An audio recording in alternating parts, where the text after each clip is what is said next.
ఇక మన అసలు విషయానికి వస్తే పార్టీలో మీరు ఎక్కువ కాలం ఉన్నారు, దాదాపు 14-16 సంవత్సరాలు ఉన్నారు.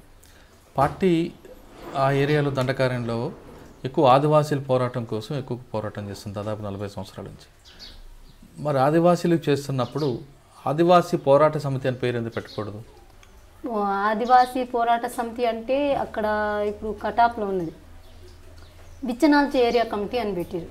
ఎందుకంటే బిచ్చనాల్చ అంటే ఏం లేను ప్రజలు అక్కడ ఏం ఒక ప్రభుత్వం సంబంధించింది సంస్కరణలు కానీ వాళ్ళ ప్రభుత్వ అభివృద్ధి కానీ దైనందిన సమస్యలు కానీ విద్యా వైద్యం కానీ ఏం లేవు, కోరాపుట్లో ఏం లేవు.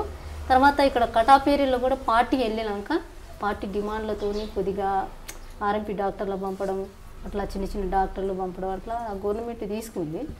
అట్లా అంటే వాళ్ళు ఆదివాసీ పోరాట సమితి అని పేరు ఎందుకు పెట్టుకోకూడదు అంటున్నా. అంటే ఆదివాసీ పోరాట సమితి అనేది దాంట్లో ప్రతి ఒక్క ఇప్పుడు నేను పోతే నేను ఒక నా కులానికి ఒక పోరాటం, ఏరే దానికి ఒక పోరాటం అట్లా ఉండదు దాంట్లో.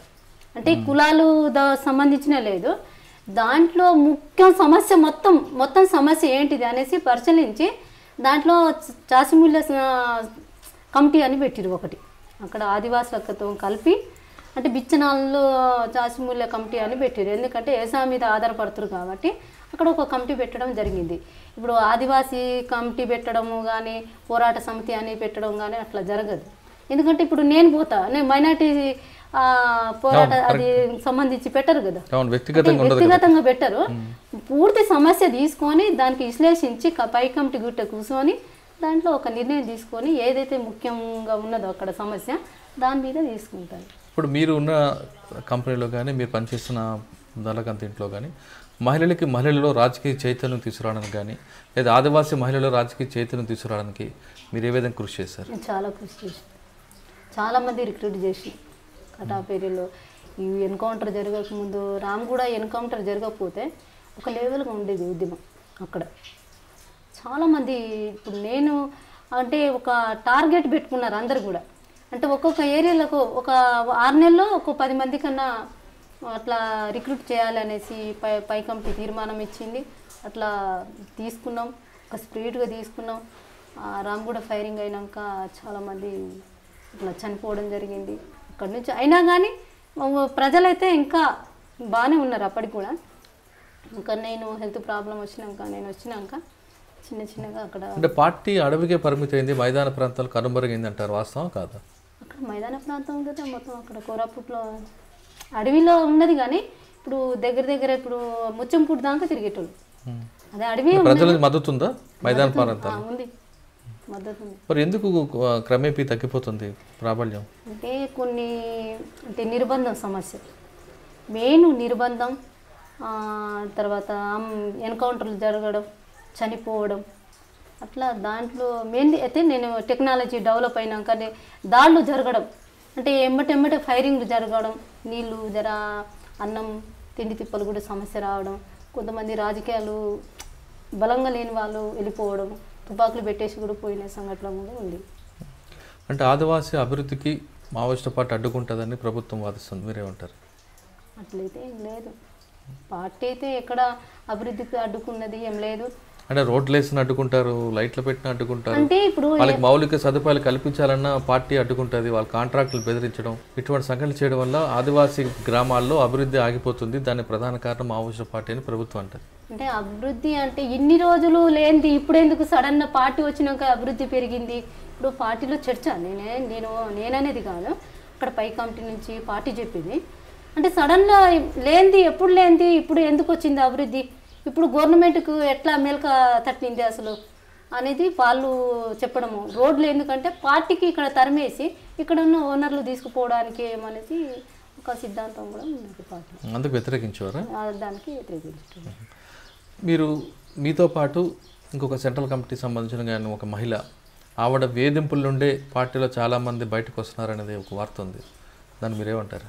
అంటే మహిళలు వేధింపులు అంటే చిన్న ఇప్పుడు తప్పులు జరుగుతుంది. ఈ కమాండర్ ఇప్పుడు కమాండర్లో ఒక ఏరియా కమిటీలో ఒక నిర్ణయం తీసుకుంటారు, దానికి కట్టుబడి మనము పనులు చేసుకొని రావాలి. మన స్వయంగా నిర్ణయాలు తీసుకొని అంటే అక్కడ పరిస్థితి బట్టి తీసుకోవాలి, మనం తీసుకోవద్దు అంటున్నాం. ఇలా ఈ రోడ్డు మీద పోవాలి, ఇదే రోడ్డు మీద పోవాలి, పోయి మళ్ళీ కార్యక్రమాలు చేసుకురావాలంటే దాంట్లో పరిస్థితులు మారుతాయి. మారినప్పుడు మనం కూడా మన ఆలోచనలు కూడా మార్చుకొని మనం చాకచక్యంలో మన పనులు చేసుకురావాలి. అట్లా ఇట్లా చిన్న చిన్న తప్పులు జరిగినప్పుడు అయితే కొద్దిగా గట్టిగా చెప్పడం కూడా ఉన్నది, లేదని పోకళ్ళు ఉన్నాయంటారు. చిన్న అంటే పెద్దగా లేవు, కొద్దిగా అయితే ఉన్నాయి. ఎవరా మహిళ? మహిళ అనేది నాకు అక్కడ ఎత్తుల ద్వారా నాకు ఏం సమస్య ఎదురు కాలేదు. అందరూ చనిపోయారు ఇప్పుడు వాళ్ళు లేరు. చిన్న చిన్న సమస్యలు మహిళలతో వచ్చింది, కానీ వ్యక్తుల వారీగా ఇంకా చెప్పుకోలేము. చిన్న చిన్న సమస్యలు అయితే ఉన్నాయి. ఏఓబిలో మావోయిస్టు పార్టీకి ప్రజల మద్దతు ఉందా, తగ్గిందా? నేను వచ్చినప్పటికైతే చాలా మద్దతు ఉండేది. నేను వచ్చినాక అయితే చూస్తే పరిస్థితులు చాలా మారిపోయినాయి. క్యాంపులు పెట్టి నేను తిరిగే ఏరియాలో మొత్తం కటాప్ ఏరియాలో మొత్తం క్యాంపులే పెట్టేసారు. పోలీస్ క్యాంప్ గురాసెట్టు పెట్టిండ్రు, అది అమరవీరుల స్తూపం కట్టినారు, భవనం కట్టినారు. అక్కడ కూడా అది దర్లబేడలో ఒక క్యాంపు పెట్టిరు, జంతురిలో క్యాంపు పెట్టిరు. తర్వాత ఇక్కడ కోడిగుందిలో ఒక క్యాంపు పెట్టిండ్రు. సో విపరీత క్యాంపులు పెట్టిరు. బూస్పూట్లో పెట్టిరు క్యాంపు. అంటే ప్రజల కోసం లోపలికి వెళ్ళారు మీరు. అనారోగ్య సమస్యలు ఇంకా వేరే సమస్యల నుంచి బయటకు వచ్చారు? నాకైతే మెయిన్ అయితే అనారోగ్య సమస్య వచ్చినాక సాకేతు నేను ఇంటికి అంటే నేను పార్టీలో పోయిన కాడి నుంచి మా అమ్మ రిలేషన్ అంటే మా అమ్మ వాళ్ళతో కాంటాక్ట్ లేదు అసలు నాకు, కొద్ది కూడా లేదు. నేను పార్టీలో పోయినా కానీ చూస్తానంటున్నా కానీ పార్టీ కల్పిస్తా అన్నది కానీ ఎప్పుడు కూడా నేను మా అమ్మ వాళ్ళకి చూడాలనేది ఏం లేదు. ఎప్పుడన్నా వీలుంటే పిలవండి లోపల చూస్తాననేసి ప్రపోజల్ పెట్టినా నేను. అట్లా రామగూడ ఫైరింగ్ జరిగినాక పార్టీ రిలేషన్తో ఫోన్ నెంబరు తీసుకురావడం జరిగింది. ఫోన్ చేసి మా తమ్ముతో మాట్లాడితే మా అమ్మ వాళ్ళందరూ ఏడ్చినా. కానీ అప్పటికీ హెల్త్ బాగాలేదు నాకు. ఇంకా సాకేత్కు నేను వెళ్ళిపోతానని ఇంటికి వెళ్ళిపోతానని చెప్పిన. సాకేతు నేను ఎప్పుడు చెప్పినా ఏ నెలలో చెప్పిన 3 నెలలు ఆపిరు నాకు, 3-4 నెలలు ఆపిరు. నువ్వు నిర్ణయం అట్లా ఆలోచించడం మంచి పద్ధతి కాదు, నీకు సమస్యలు పెద్ద ఏం లేదు, అనారోగ్యం చూపిస్తాం అనేసి అన్నారు. కాదు నేను పోతాననేసి ఇంకా నేను హెల్త్ ప్రాబ్లం బాగా అంటే వర్గ ప్రేమకు ఎక్కువగా ప్రాధాన్యత ఇచ్చే మావోయిస్ట్ పార్టీలో మరి వ్యక్తిగత ప్రేమకి హెల్త్ సహకరిస్తలేదు. బాగా జ్వరం రావడం, ఇంకా గ్యాస్, ఆరోగ్య సమస్య కాకుండా మీరు కన్నతల్లి తమ్ముడు మీద ఎక్కువగా ప్రేమ చూపించారు. అట్లా అని ప్రేమ అని కాదు, అప్పుడు మాట్లాడిన అదే టైంలో అన్నీ జరిగినాయి. నేను ఇంటికి పోతానని చెప్పిన టైం అదే, వాళ్ళు కూడా మాట్లాడిపించింది అప్పుడు ఆ టైంలో జరిగినాయి. ఏదో ఇంటికి వాళ్ళు మా అమ్మ వాళ్ళు మాట్లాడేది ఏదో ఏడ్చిరు అనేదో నేను రాలేదు. అట్లా ఆ టైంలో జరిగినాయి అన్నీ. అంటే పార్టీ అనుమతి ఇచ్చిందా మీరు వెళ్ళిపోతానంటే? నేను వెళ్ళిపోతా అంటే 3 నెలలు టైం పెట్టింది. 3 నెలలు సాకైతే డైరెక్ట్ మాట్లాడిండు, ఉదయం మాట్లాడి వాళ్ళతోనే ఉండేదాన్ని నేను ఎక్కువ. నేను అక్కడ యోబిలో ఉన్నదంటే సాకేతు ఉదయ్ దయతోనే ఉన్నదాన్ని, వాళ్ళతోనే ఎక్కువ నాయకత్వంతో ఉన్నాను. ఏమన్నారు 3 నెలల తర్వాత? 3 నెలలు టైం పెట్టిరు, ఆలోచించుకొని నిర్ణయం తీసుకో, ఆలోచించే పద్ధతి మంచిది కాదు, ప్రజలకు ఇంకా ద్రోహం చేసినట్టయితే కదా అని చెప్పిరు కానీ నేను ఇంకా దాంట్లో అయితే నేను మార్చుకోలేదు. పోతానని చెప్తే పంపించారు. నేనైతే దొంగతనంగా పారిపోయి రాలే, పార్టీ పంపిస్తేనే నేను పోతా, పంపకుంటే ఎన్ని రోజులని ఉంటానని చెప్పిన. పార్టీ పంపిస్తేనే వచ్చినాను. ఎక్కడ సార్ ఎంటర్ అయ్యారు? నాకు నల్గొండలే సార్. ఎవరి దగ్గర? దంగనాథ్ ఎస్పీ సార్ దగ్గర. అదే ఎస్పీ గారితో గతంలో ఫైట్ అయింది కదా మీరు, ఒక ఎక్స్చేంజ్ ఆఫ్ ఫైర్ తప్పించుకున్నారు కదా నల్లమలలో. అవును. ఏమన్నారు అప్పుడు సార్? సార్ ఇంకా మాట్లాడి ఇంట్రగేషన్ చేసారు, దాంట్లో కూడా చెప్పినాను. వచ్చిన తర్వాత మీకు రావాల్సిందన్నీ వచ్చాయి.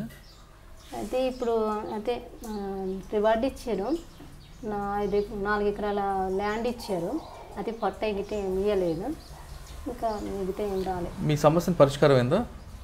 సమస్య అంటే ఇప్పుడు ఇచ్చిన చెప్పిండ్రు కానీ ఇవ్వలేదు. ఏమన్నారు ఎస్పీ గారు? ఇస్తామని చెప్పారు.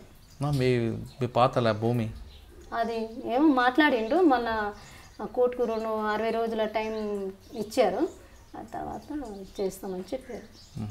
ఇప్పుడు బయటకు వచ్చారు, ఇప్పుడు ఆరోగ్యం ఎలాగుంది మీకు? అక్కడ ఉన్న అప్పుడు కంటే ఇప్పుడు కొద్దిగా పర్లేదు. ఏం చేద్దాం అనుకుంటున్నా, మీ లక్ష్యం ఏంటి ఇప్పుడు? ఇప్పుడు లక్ష్యం అయితే అమ్మ నాన్నతోనే ఉంటా, ఫ్యామిలీకి. ఇప్పుడు మీరు వెళ్తున్నప్పుడు గ్రామాల పరిస్థితులు వేరు, ఇప్పుడు గ్రామాల అభివృద్ధి చెందే ప్రభుత్వ పథకాల కింద వరకు వస్తున్నాయి. అప్పుడు ఉన్న పరిస్థితులు ఇప్పుడు లేవు, అది వాస్తవం కదా? ఇంత అభివృద్ధి చెందుతున్న ప్రాంతంలో ఇలాంటి సమస్యలు చాలా సమస్యలు ఎదురవుతున్నప్పుడు మీలాగా అడవిలోకి వెళ్ళి తుపాకీ పట్టుకోవాలా, లేదు ప్రజాస్వామ్యబద్ధంగా పోరాటం చేయాలి? ఇప్పుడున్న పరిస్థితులు అయితే ఇప్పుడు ఎవరు తుపాకీ బట్టంత ఆలోచిస్తలేరు. అలాంటి పరిస్థితి ప్రభుత్వం కలిపి కొద్దిగా సమస్యలు ఉన్నాయి, ప్రభుత్వం దాంట్లో అమలు చేసే దాంట్లో కూడా ఉన్నాయి. ఇప్పుడున్న ఏ పని కష్టానికి సిద్ధపడాలి కదా, ఇప్పుడు కష్టానికి సిద్ధపడతలేదు. ఇప్పుడున్న టెక్నాలజీ, ఇప్పుడున్న ఈ సినిమాలు కానీ, తర్వాత ఈ సెల్ ఫోన్స్ కానీ వచ్చే ఎట్లనే ఒక 600 సంపాదించుకున్నా బతుకుదాం, ఆ కొండలలో పోయి మళ్ళీ ఎవరు కావాలి అన్నట్టుగా ఉన్నది. నేను పరిశీలించిన వరకు అయితే ఇప్పుడు అంటే విప్లవం అంటే నిండు భోజనం కాదు కదా, అలాగ కష్టాలు ఉంటాయి దాంట్లో. మనం మాట్లాడుకున్నారే 10 మంది కుర్రోళ్ళు కలిసి మాట్లాడుకున్నంతగా ఈజీగా అక్కడ ఉద్యమం కాదు, పార్టీలో పోవడం అంత ఈజీ కూడా కాదు. వాళ్ళు మస్తు మాట్లాడుకుంటారు, కానీ ఆచరణలో పోయి అమలు చేసేది చాలా ఉంటుంది. అలాగా అది లేదు, కనిపిస్తలేదు యూత్లో. కొంతమందిలో ఉన్నది కానీ అది ఆవేశంతో ఉన్నదే కనిపిస్తుంది, ఐడియాలజీగా లేదంటే. ఆవేశంతోనే ఇప్పుడు ఏదో పనులు జరగకపోతే ఎంఆర్ ఆఫీస్ చుట్టూ తిరిగి, లేకుంటే ఏదైనా భూమి ప్రాబ్లం వచ్చినా కానీ, నిరుద్యోగం సమస్య వచ్చినప్పుడు అలాంటి ఆలోచన చేయడం జరుగుతుంది. కానీ వాళ్ళు ఇప్పుడు ఇంకొకటి ఏంటంటే పార్టీ లేదు కదా ఇక్కడ. అప్పుడైతే సిద్ధాంతాలు చెప్పేటోళ్ళు, కొద్ది గ్రామాలలో వచ్చేటోళ్ళు, వాళ్ళకు నిరంతరం ప్రజలకు మోటివేట్ చేసేటోళ్ళు, అలాంటి పరిస్థితి లేదు. కాబట్టి ఆలోచించడం అంటే పెద్దగా ఏం కనిపించదు నాకు గ్రామాలలో. ప్రతి గ్రామంలో సమస్యలు ఉంటాయి, ఆ గ్రామంలో సమస్యలను పరిష్కరించడానికి పార్టీ వైపే అవసరం లేదు, ప్రజాస్వామ్యబద్ధంగా ఆ సమస్య పరిష్కరించుకోవచ్చు అంటున్నారు జాంబవి అలియాస్ సరిత. ఇది ఈ వారం సరితతో ఎక్స్క్లూజివ్ ఇంటర్వ్యూ. వచ్చే వారం మరో గెస్ట్తో మళ్ళీ కలుద్దాం. అంతవరకు నమస్కారం.